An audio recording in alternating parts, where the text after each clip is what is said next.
नमस्कार, आप देख रहे हैं ज्योतिका न्यूज इंडिया। आज ज्योतिका न्यूज इंडिया के कार्यालय में मौजूद हैं Punjab and Haryana high court के सीनियर एडवोकेट डॉक्टर अनमोल रतन सिद्धू जी।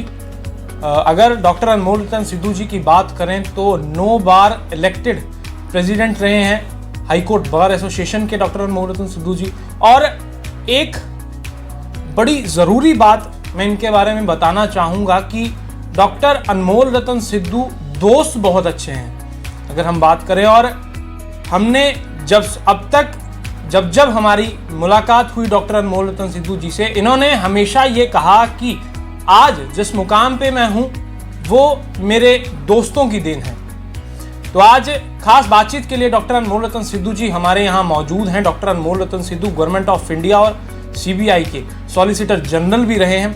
आज इनसे खास बातचीत करते हैं। सिद्धू जी नमस्कार, स्वागत है नए कार्यालय में। थैंक यू और आपको बधाई हो। बहुत आप डायनामिक हो, बहुत मेहनती आदमी हो। मेरे दोस्त वीरेश शेंडलिया जो यहाँ अम्बाला, तो क्या इनका तो नाम है सारे इंडिया में भी, पर जो अम्बाला के लोगों के लिए इन्होंने किया है by way of investigating journalism, और जो प्रेम इन्होंने पाया है सभी अम्बाला वासियों से, मैं उसके लिए इनके दफ्तर को, वीरेश जी को अपने तहे दिल से बधाई देता हूँ। सर, पहला सवाल ये है कि 70 साल आज़ादी के हो चुके हैं, 70 ईयर्स ऑफ इंडिपेंडेंस, पर आज भी कहीं ना कहीं झूठे मामले दर्ज होने बंद नहीं हुए 70 साल की आज़ादी के बाद भी। इस पे क्या कहेंगे? देखो जी, क्रिमिनल इन्वेस्टिगेशन का जहाँ तक इशू होता है ये ज़्यादा तो कंप्लेनेंट पे होता है। तो कंप्लेनेंट जब किसी के खिलाफ कंप्लेंट दे देता है तो इन्वेस्टिगेटिंग एजेंसी को तो उस हिसाब से चलना पड़ता है। तो जैसे आजकल के दिनों में खास करके ये चीज़ देखिए, जो इकोनॉमिक ऑफेंसेस आ रहे हैं, वो कहते हैं जी मेरे को इतना इन्होंने पैसा ले लिया, इन्होंने इस ले लिया, और उस हिसाब में वो FIR रजिस्टर कर लेते हैं। सुप्रीम कोर्ट की बड़ी जगह पे डायरेक्शंस है, बड़ी अच्छी जजमेंट्स हैं सुप्रीम कोर्ट की। अरुणेश कुमारी है और भी ललिता कुमारी है, वो उन्होंने बड़े लॉ लेड डाउन किए। तो पुलिस अगर उनको मान ले, उस हिसाब से करे कि प्रीलिमिनरी इंक्वायरी है या कॉग्निजेबल केस में ही केस रजिस्टर हो, तो ये चीज़ें बंद हो सकती हैं। जो आप कहते हो कि there are chances of the false implication, झूठे मामले है, तो ये करेक्ट हो सकते हैं अगर हमारी पुलिस या यूनिफॉर्म फोर्सेस बड़ी एफिशिएंट तरीके से काम करें। सर, आज भी लोअर कोर्ट हो, हाई कोर्ट हो, सुप्रीम कोर्ट हो, बहुत सारे जो केसेस हैं वो आज भी पेंडिंग है। लाखों की तादाद में फाइल्स पड़ी रहती हैं, धूल जमा रहती है। कहीं ना कहीं या तो वकील कम हैं, डेट्स पे डेट्स पड़ती रहती हैं, या जजेस कम हैं। इसको कैसे देखते हैं और क्या सुझाव इसका देंगे आप? देखो जी, ये it is a fact, pendency तो फैक्ट है, और हम आम कहते हैं कि justice delayed is justice denied. तो अगर हमारे एरिया की बात करें, पंजाब हरियाणा और चंडीगढ़, जो कि Punjab and Haryana high court बोलते हैं, बहुत ज़्यादा पेंडेंसी, और ख़ास करके पिछले 2 सालों में जो जिसको कोविड फेस माना जाता है उसमें और बढ़ गई है। तो इसको जो मैं देख रहा हूँ पिछले 30 साल से, हमारे जजेस की ऑल दो सेंक्शन स्ट्रेंथ बहुत ज़्यादा है, पर जो जजेस की स्ट्रेंथ एग्जिस्टिंग है वो तकरीबन आधे से ऊपर नहीं निकलती। अगर आज भी रखें तो हमारी 86 के करीब है अबाउट स्ट्रेंथ, और जजेस हमारे फिर वही 45 के करीब रहते हैं अराउंड। तो ज़्यादा से ज़्यादा अगर जजेस आ जाए तो कुछ ना कुछ पेंडेंसी कम होगी। गवर्नमेंट इस बारे में इनिशिएटिव ले, लॉ मिनिस्ट्री इस बारे में इनिशिएटिव ले, और कोलिजियम भी जल्दी नाम रिकमेंड करे। जैसे 60-40 होता है, 40% सेशंस में होते हैं, तो उनको जितनी जल्दी रिक्रूट करेंगे उतनी जल्दी ये पेंडेंसी कम होगी।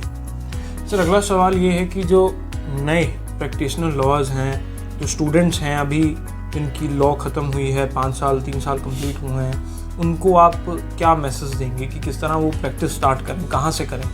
देखो जी, हमारा प्रोफेशन जो जैसे यंग, खास करके जो पिछले 10 साल से इन्फ्लक्स हुआ है, या रिक्रूटमेंट कह दो हमारे प्रोफेशन में, क्योंकि एजुकेशन की एक्सपेंशन हुई है माइंड की क्रिएटिविटी के कारण, तो मशरूमिंग कह लो चाहे इसे, चाहे मतलब कई लॉ कॉलेजेस हो गए, और लॉ कॉलेजेस के कारण बहुत जो यंग एडवोकेट प्रोफेशन में आ गए, may be in different branches, कोई कॉरपोरेट सेक्टर में आ गया, कोई दूसरे सेक्टर में आ गया। तो वैसे तो ये जो स्कूल्स हैं या ये कॉलेजेस जिनको बोल देते हैं हम, तो आज और हमारे ज़माने में काफ़ी इनमें फ़र्क है। क्रिएटिविटी आज के बच्चों में बहुत ज़्यादा है, पोलाइटनेस बड़ी ज़्यादा है, उनके पास टीचिंग जैसे बड़े होने उन्हें सिखाते हैं, तो वो पोलाइट भी है कोर्स में। मैं फिर भी मैं कहूँगा कि वो जितनी मतलब सिंसियर रहें अपने प्रोफेशन में, डिवोशन करें अपनी ड्यूटी की तरफ, और सीनियर्स की कदर करें, और ख़ास करके बेंच की, क्योंकि बार एंड बेंच को एक ही चीज़ समझना चाहिए हमें सभी को जो लीगल फ्रेटर्निटी में। तो जितनी हम रिस्पेक्ट बेंच को देंगे तो आप उससे ज़्यादा सीखोगे। The more you will put the efforts with humility, the more you will learn. बाकी प्रेम एक बहुत बड़ी चीज़ है, जैसे कहते हैं ना कि ये जीवन तो प्रेम करने के लिए बहुत थोड़ा है। पता नहीं लोगों के पास नफ़रत करने के लिए कहाँ से टाइम मिल जाता है। तो नफ़रत को त्यागना चाहिए, प्रेम को बढ़ाना। डॉक्टर अनमोल रतन सिद्धू जी, मेरा सवाल है एक आपसे कि आपका लंबा एक प्रैक्टिशन का एक दौर है आपका, आपने बड़े अप एंड डाउन देखे हैं, आपकी आर्गूमेंट के ऊपर बड़ी बड़ी लैंडमार्क जजमेंट आई हैं। तो क्या जो यंगस्टर एडवोकेट्स हैं, जैसे आपको मैंने अमूमन देखा है, आप 5:30 बजे सुबह अपने दफ्तर में आ जाते हैं, रात को तैयारी करना, अगले दिन पढ़ना। तो जो ये यंगस्टर एडवोकेट्स हैं, इनमें मैंने एक चीज़ देखी है, बुक्स नहीं पढ़ते, आज साइट नेट से उठाते हैं जजमेंट भी, और वो उसी टाइम पढ़ के वो उसी टाइम देते हैं। जबकि बुक्स जो है असली पढ़ाई, क्या आपकी नज़रों में नेट से लेना ज़्यादा बढ़िया है, बुक्स पढ़ना? जैसे आप 5 बजे ऑफिस में आके केस की तैयारी करना और क्लाइंट को एंड तक, किसी भी एंड तक जाकर जस्टिस डिलीवर करवाने की जो आपकी सोच है, कहीं ना कहीं आपकी आर्गूमेंट में बड़ी बड़ी लैंडमार्क जजमेंट भी आई है। तो ऐसे में आप इस कंटेस्ट में आप क्या मैसेज देना चाहेंगे? ये ऐसे जी, ये जो आज के दिन का सिस्टम है ना, थोड़ा सा पुराने सिस्टम और आज के दिन में, आज के सिस्टम में काफ़ी फ़र्क हो गया। आज कंप्यूटर का रेवोल्यूशन है, या डिजिटल वर्ल्ड का काफ़ी नाम है। तो अगर आप कंप्यूटर से कोई चीज़ देखनी चाहते हो, क्योंकि इसका सिस्टम लॉ का, क्योंकि पहले कहते हैं ना कि it is a ocean, law एक ओशन बन गया, समुंदर, और इसकी इतनी ब्रांचेज हो गई हैं ना, अलग अलग फील्ड। नहीं तो पहले ट्रेडिशनल तो 1-2 ही हुआ करती थी, या तो सिविल हो ली या क्रिमिनल हो, जिसको फौजदारी कह देते हैं आम हम। तो अब ब्रांचेज ज़्यादा होने के कारण ये जो बुक्स का सिस्टम है ना, इसको स्ट्रीमलाइन किया है।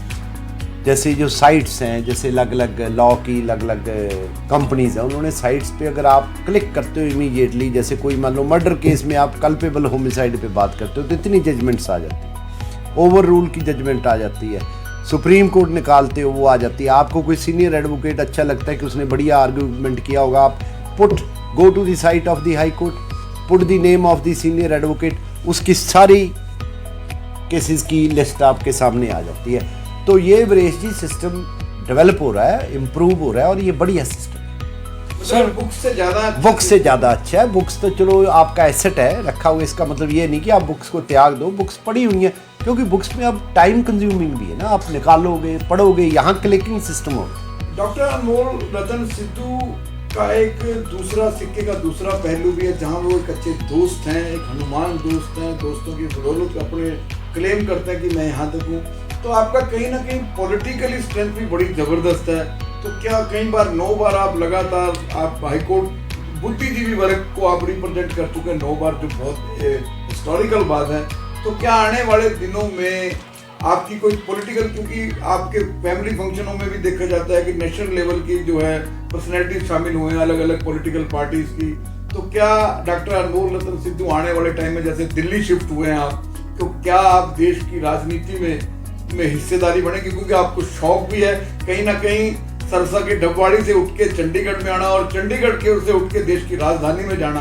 तो ये फर्दर आपकी क्या प्लानिंग है? खैर मेरा जो बेस है वो तो चंडीगढ़ ही है, हाई कोर्ट चंडीगढ़ ही है। दिल्ली तो चलो एक परमात्मा की मेहर हुई है कि चलो वहाँ पे मकान बन गया, एक बसेरा बन गया, तो वहाँ तो लाइक ए ट्रांजिट कैंप, जैसे सैटरडे अब जैसे हाई कोर्ट में अब छुट्टी हैं 7-8 दिन, तो अब मैं दिल्ली हूँ 7-8 दिन। अदरवाइज़ तो ज़्यादा बेस मेरा चंडीगढ़ ही है। और बाकी मैं काफ़ी खुश हूँ अपने दोस्तों के साथ, खास करके members of the legal fraternity के साथ। तो उनके बीच रह रहा हूँ, वो भी मेरा एक समंदर है। पॉलिटिकल चांस देखो जी, डेस्टिनी होती है, डेस्टिनी ने अगर क्या लिखा हुआ है इसका आज के दिन आप कुछ नहीं कह सकते। कल को अगर डेस्टिनी ने जो चाहा तो हम डेस्टिनी के साथ हैं, दोस्तों के साथ हैं, भाइयों के साथ हैं। सर चलते चलते ये सवाल है कि आज यंग जनरेशन कहीं ना कहीं भटकती जा रही है, गलत राह पकड़ रही है, रॉन्ग पाथ्स पे जा रही है, उनको क्या संदेश देंगे? देखो जी, उनको तो यही मैं कह रहा हूँ कि जो सिस्टम है, there is no substitute to hard work. मेहनत का ही जीवन है, आगे फ्यूचर भी उसी आदमी का या उसी बच्चे का है जो मेहनत करेगा। और बच्चे हमारा फ्यूचर हैं जी, they are future of the nation, as our first prime minister Jawaharlal Nehru used to say also. तो मैं तो उनको यही अपील करूंगा कि आप फ्यूचर हो इस कंट्री का। Country is at the developing stage, we are to fight with the developed countries of the Europe and American continent. तो मेहनत करो, जितनी ज़्यादा मेहनत करोगे देश को कंट्रीब्यूट करोगे। इंस्टेड ऑफ ब्रेन ड्रेन दूसरी जगह जाके या दूसरे देश में जाके अपनी सर्विसेज देने के बजाय अगर हम अपने देश में सर्विसेज दें, कंस्ट्रक्टिव सर्विसेज दें, पॉजिटिव सर्विसेज दें, तो देश और तरक्की करेगा। जब देश का नाम ऊंचा होगा, हमारा नाम ऊंचा होगा। तो मेरा तो यही संदेश है सभी यूथ को। डॉक्टर अनमोल जी, आपने बड़ी अच्छी बात कही, लीगल बात कही, जनरेशन को मैसेज दिया। आप एक बच्चे पूरे वर्ल्ड में घूमे हैं, आप पूरे विश्व का दौरा किया है, बहुत सी कंट्रियों में गए हैं। जिस तरह आपने कहा अभी कि एक लीगल सिस्टम में अगर कोई कंप्लेंट करता है, यहाँ पे जेल में डाल दिया जाता है FIR दर्ज करके, और सिर्फ एक बेस पुलिस का एक हेड कांस्टेबल ये कहता है कि ये जो है एविडेंस टेम्पर करेगा, उसको बेल नहीं दी जाती। क्या दूसरे देशों में भी इस तरह की प्रथा है, या इसका आप समर्थन करते हैं इस तरह की बातों का देश में आज़ादी के 70 साल के बाद भी? नहीं, मैं नहीं इस बात का समर्थन नहीं करता। ये तो आम कई बार गांव में बात चलती है कि पुलिस में 2 ही पोस्ट है, या IG या सिपाही जी। जो अगर जो सिपाही जी ने जो बात लिख दी तो बस पास है। और रेवेन्यू सर्कल में यही कहते हैं कि जो पटवारी ने लाइन लिख दी वो फाइनेंशियल कमिश्नर तक जाती है। तो कई लाकुने हैं, कई लूप होल्स हैं सिस्टम में। It is in the developing stage, धीरे धीरे सिस्टम ठीक होगा। Let's hope for the best. कई है इम्प्लीकेशंस भी हैं, फॉल्स इम्प्लीकेशंस भी है। कोर्टें इसीलिए बनाई हैं, कोर्टें देखती भी हैं। तो फिर भी कहीं ना कहीं देखो, हर एक सिस्टम में वीकनेसेस तो होती है, मेरिट्स भी होती है, डिमेरिट्स भी होती है, दोनों होती है। तो लेट्स इम्प्रूव। जहाँ तक दूसरे देशों की बात है ना, वो जो डेवलप्ड कंट्रीज़ है उसमें आप देखोगे कि population is a major factor. New Zealand ले लो, 40 लाख की population. Let's think about the bigger Chandigarh, जिसको हम ट्राई सिटी कहते हैं। मोहाली आ गया, जीरकपुर आ गया, पंचकूला आ गया, चंडीगढ़ आ गया। एक न्यूजीलैंड है, 40 लाख इसकी आबादी होगी। आपके अम्बाला को ले लो तो मेरे ख्याल में अम्बाला में भी तकरीबन 20 के करीब आबादी होगी। तो और उनकी लैंड देखो कितनी ज़्यादा है, रिसोर्सेज देखो। कनाडा देख लो, सारे 10 या 12 शहर है और कितना बड़ा कॉन्टिनेंट है एक तरीके अपने आप में। तो ये कई चीज़ें हैं जो हमारे सिस्टम में इनहेरेंट डिफ़िकल्टीज़ हैं, धीरे धीरे इम्प्रूव होंगी। तो let's hope for the best. Anmol ji, आप बड़े अच्छे शायर भी हैं, तो जाते जाते एक शेर के साथ, क्योंकि 10 दिन रह गए नए साल को, तो इस साल आपका कुछ पैगाम शायराना अंदाज में, जब आप, क्योंकि कई बार आप हाई कोर्ट में भी, आप देश के राष्ट्रपति थे अब्दुल कलाम, वो भी आपके पास आए, आपका एक बड़ा लाइफ का तजर्बा, एक शेर के माध्यम से अपनी बात को विराम दें, और ताकि वो शेर एक संदेश के रूप में हमारी युवा पीढ़ी तक जाए, समाज तक जाए। मैं जैसे होता है ना, परमात्मा को हम दुआ करते हैं, वैसे ही ना मेरी भी दुआ आमतौर पे यही होती है। चाहे तो देखो शेर तो ट्रांसफ़र होते हैं, आप खुद तो लिखता नहीं आदमी। तो मेरे को एक पुरानी पिक्चर थी अमिताभ बच्चन और प्राण की। तो प्राण ने एक यारी है मान मेरा यार मेरी ज़िंदगी कहा था। तो उसमें एक शेर जो स्टार्टिंग बोला था ना, गर खुदा मुझसे कहे कुछ मांग ए बंदे मेरे, तो मैं मांगू महफिलों के दौर यूं ही चलते रहे, हम प्याला हम निवाला हम सफ़र हम राज। तो यही मेरा शेर है। Thank you very much.